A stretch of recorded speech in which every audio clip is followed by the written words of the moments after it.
मन में इसलिए आई कि मैंने जब इतिहास देखा उचाना हल्के का, तो यहाँ लोगों ने इमोशनल करके लोगों को जातिवाद पे बांट के, क्षेत्रवाद पे बांट के, इन चीज़ों के ऊपर चुनाव रखा है और इन्हीं के नाम पे वोट लिए हैं।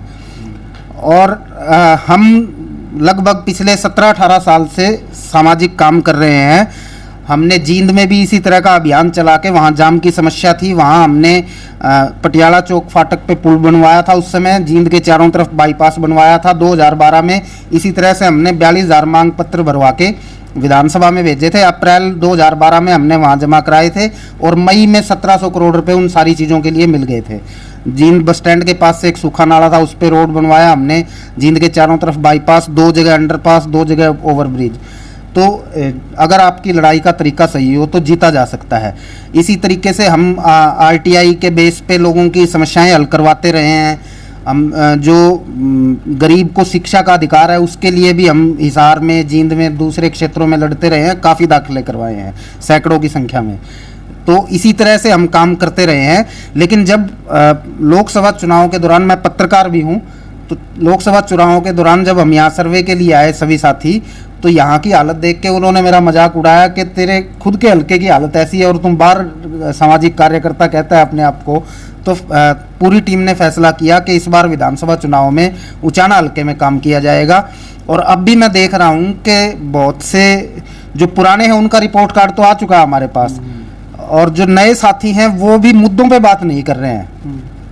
वो अपने गांव के नाम पे, या कोई किसी को, मेरे को 10 साल हो गए, 15 साल हो गए राजनीति में, ये मेरा पहला इलेक्शन है, मेरा आखिरी इलेक्शन है, इस तरह की बातें करते हैं। वो मुद्दों पे नहीं आते हैं, जबकि राजनीति का काम मुद्दों पे बात करना है। आप समाज के लिए, आप अपने हल्के के लिए क्या काम करेंगे राजनीति में आने के बाद, बनने के बाद, ये बात इस चीज़ के ऊपर आधारित होनी चाहिए।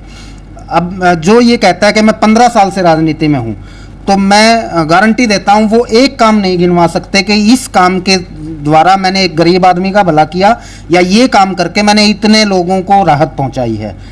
तो आप 10 साल से क्या कर रहे थे फिर? सिर्फ हाथ जोड़ना और वोट मांगना, ये राजनीति नहीं है। इस राजनीति के तरीके को बदलने के लिए हम यहाँ आए हैं, और बिल्कुल निश्चित तौर पर हम बदल के रहेंगे। लोगों को इमोशनल ब्लैकमेल नहीं होने देंगे उचाना के। हम मुद्दों के ऊपर चुनाव लेके आएंगे और मुद्दों पे ही बात होगी। जो पुराने हैं उनको उनका रिपोर्ट कार्ड दिखाया जाएगा, जो नए साथी आ रहे हैं उनसे पूछा जाएगा कि आप वोट किस नाम पे मांग रहे हो, आपकी योजना क्या है, आप क्या काम करोगे हल्के में। इस तरह से इमोशनल ब्लैकमेल करके कोई गोत्र के नाम पे, जाति के नाम पे, क्षेत्र के नाम पे, इस तरह से इस बार उचाना हल्का इनके बहकावे में नहीं आएगा और इन चीज़ों पे वोट नहीं करेगा। चैनल देखने सभी दर्शकों ने सोग मुर्गी रहा हूँ। फिलहाल इस टाइम मौजूद हूँ चैनल में, क्योंकि आप सभी को पता है जो विधानसभा चुनाव को लेकर जो सरगर्मियाँ तेज हो गई हैं, क्योंकि जो आप सब हर एक कैंडिडेट जो चैनल लगातार अपने दौरे कर रहे हैं और दावेदारी ठोक रहे हैं। कोई निर्दलीय उम्मीदवार है, कोई किसी पार्टी की तरफ से, लेकिन हमारे साथ है जेपी कौशिक, उचाना अधिकार मंच, क्योंकि जो ये उचाना के जो अधिकार हैं उसकी लड़ाई लड़ रहे हैं। आप हमारे साथ जेपी कौशिक पूरी जानकारी तो यही देंगे, क्योंकि जो इनकी क्या मुहिम है उसके बारे में पूरी बताएंगे। नमस्कार जी जेपी जी। नमस्कार जी। जो उचाना अधिकार मंच है, इसका मेन उद्देश्य क्या है, एक बार इसके बारे में बता दिए। सबसे पहले तो गदर हरियाणा देखने वाले आपके सभी दर्शकों को मेरा प्रणाम है। देखिए, उचाना अधिकार मंच का जो ये अभियान है, उचाना की दहाड़, इसका मकसद है कि हमारे उचाना की 25 समस्याएं हमने सारे गांवों में जा के पता किया।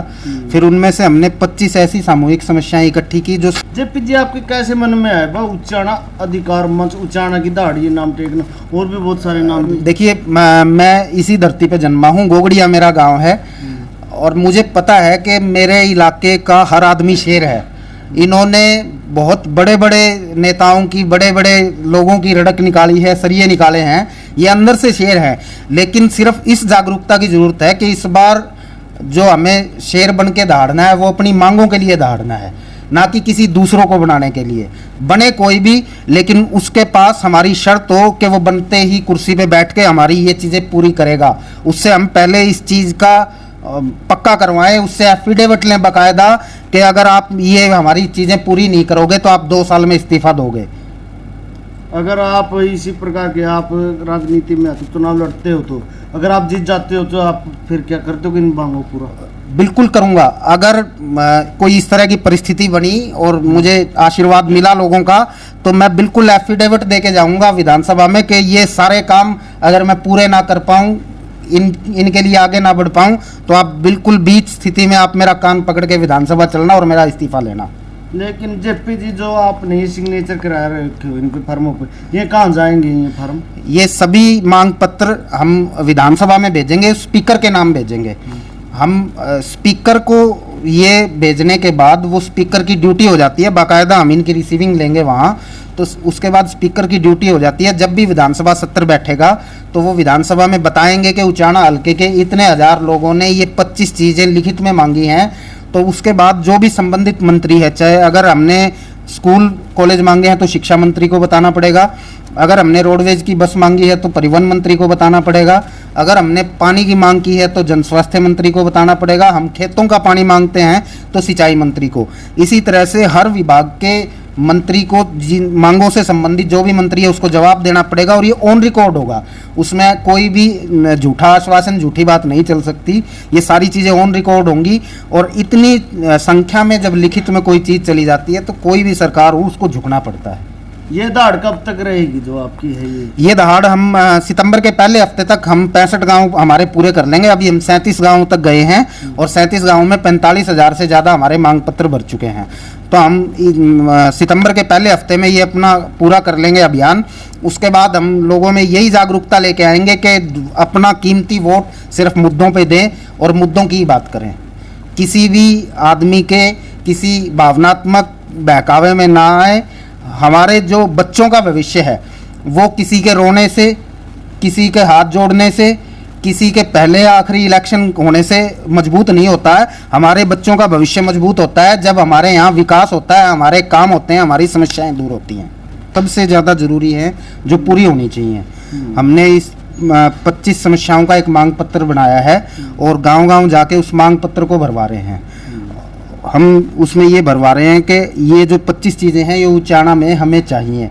हर गांव में, हर घर तक हम गली गली जाके ये फार्म भरवा रहे हैं। आप जैसे जो जागरूक साथी हमारे साथ जुड़े हुए हैं उनकी भी हम ड्यूटियां लगवा रहे हैं, वो भी हमें ये मांग पत्र भरवा के दे रहे हैं। इसमें हमने मांगे उठाई हैं कि आज तक भी हमारे यहाँ सरकारी कॉलेज नहीं है, ना लड़कों का है ना लड़कियों का। तो उचाना में कम से कम एक लड़कों का और एक लड़कियों का सरकारी कॉलेज होना चाहिए, ताकि हमारे जो युवा साथी हैं उनको धक्के ना खाने पड़े, दूर दराज ना जाना पड़े पढ़ाई के लिए। इसके अलावा हमने हर गांव में ई लाइब्रेरी की मांग की है, क्योंकि आज जो भी ठीक पढ़ा लिखा और जागरूक युवा है वो तैयारी करता है, चाहे वो किसी बड़े जगह पे दाखिले की करता हो उच्च शिक्षा के लिए, या फिर शिक्षा के बाद नौकरी की तैयारी करता हो। और इन दोनों कामों में आज के दिन लाइब्रेरी सबसे बड़ा हथियार है।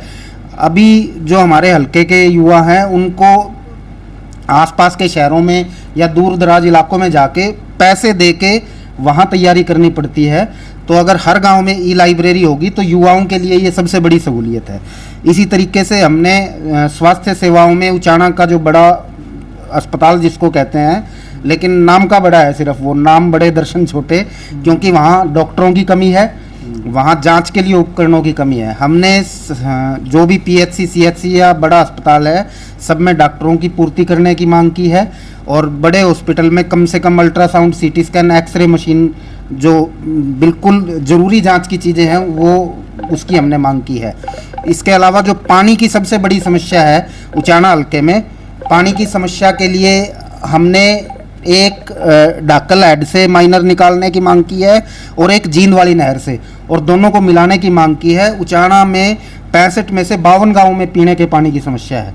अगर ये दोनों में से माइनर निकाल के मिला देते हैं तो हमारे लगभग पूरे हल्के की कम से कम पीने के पानी की समस्या दूर हो जाती है। उसके अलावा कुछ पानी हमें खेतों के लिए भी मिल जाता है। इसके अलावा हमने इसमें जो हमारी मनरेगा है उसको 200 दिन करने की मांग की है 100 की बजाय, और उसकी दिहाड़ी न्यूनतम 600 करने की मांग की है। हमारी जो आंगनवाड़ी आशा वर्कर बहनें हैं, मिड डे मील बहनें हैं, हेल्पर बहनें हैं, चौकीदार है, सफाई कर्मचारी है गांव के, उनको हमने सरकारी कर्मचारी का दर्जा देने की मांग की है। इसके अलावा हमारे हर गांव में रोडवेज की बस की सुविधा नहीं है, हमने ये मांग की है। तो इसी तरह की ये 25 सामूहिक मांगे हैं और इनके लिए हम गांव-गांव जाके ये मांग पत्र भरवा रहे हैं। हमारे 65 गांवों को हम पूरा कर लेंगे 4 या 5 तारीख तक, लगभग सितंबर तक।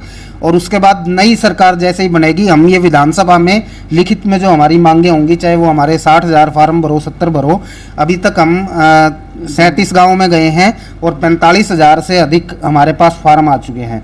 ये जो यहाँ आपको दिख रहे हैं, ये सिर्फ कल के फार्म है जो हमने इकट्ठा किए हैं। ये इस तरीके से हम गांव-गांव जाके इसमें अपना नाम, पिताजी का नाम, अपनी उम्र और अपने गांव का नाम, फ़ोन नंबर और कोई सुझाव अगर है उनका इस विषय में, तो कोई अलग इसमें मांग हो उनकी, वो लिखते हैं और अपना हस्ताक्षर करके देते हैं। तो ये इस तरीके से अभी तक हमारे पास 45,000 से ज़्यादा मांग पत्र भर के आ चुके हैं और मुझे उम्मीद है कि 65 गाँव में ये संख्या लगभग 70,000 से पार हो जाएगी। आपके ये कैसे मन में आई भाई ये मुहिम छेड़ी जाए इस प्रकार की? देखिए, मेरे जनता को मैं यही संदेश देना चाहूँगा कि इस बार हमें वोट करना है, हमें दहाड़ना है अपनी मांगों के लिए, अपनी समस्याओं को दूर करने के लिए, अपने बच्चों का भविष्य सुरक्षित करने के लिए। ये चुनावी मौसम है, यहाँ राजनीतिक लोग, आपको पता है कि गिरगिट की तरह रंग बदलते हैं। वो रंग बदल के आपके बीच में आएंगे, आपको बहकाने की कोशिश करेंगे, लेकिन हमें सिर्फ एक ही चीज़ पे ध्यान रखना है, मुद्दा, मुद्दा और मुद्दा। चलो भाई, आपने जेपी कौशिक जी के विचार सुने, क्योंकि बहुत सारे नेता आते हैं लेकिन वो जातिवाद के नाम पर इस प्रकार के जो बकाव जाकर, क्योंकि जब भी हम देख रहे हैं, क्योंकि कोई भी अपने मुद्दे पर कोई भी नेता नहीं आते, क्योंकि जयप्रकाश जेपी है, क्योंकि जो उच्चारण का अधिकार मंच, ये इसका कहना है कि जो उच्चारण के अधिकार हैं वो मांग कर रहेंगे। और इसका कहना है कि जब तक हमारी ये लड़ाई रहेगी, अगर हमारे अधिकार जो उच्चारण के अधिकार हैं वो मिले नहीं, तब तक हम ये लड़ाई लड़ते रहेंगे, चाहे हमें कहीं तक जाना हो। इस प्रकार क्या सही है जी? बिल्कुल, ये जो 25 मांगे हमने उठाई हैं, इसके लिए चाहे हमें किसी तरीके की आंदोलन करना हो, कैसी भी लड़ाई लड़नी पड़े, ये चीजें हम लेके रहेंगे।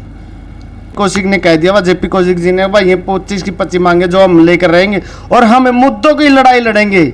लेकिन हमें चाहे राजनीति में हो या गैर राजनीति को, हम मुद्दे यही लेके जाएंगे। अगर राजनीति में आते हो तो मैं लिखित रूप में भी दूंगा, अगर जो ये मांग है ये करवाएगा दूंगा। सच्चाई है जी इसमें? बिल्कुल बिल्कुल, 100% सच्चाई है।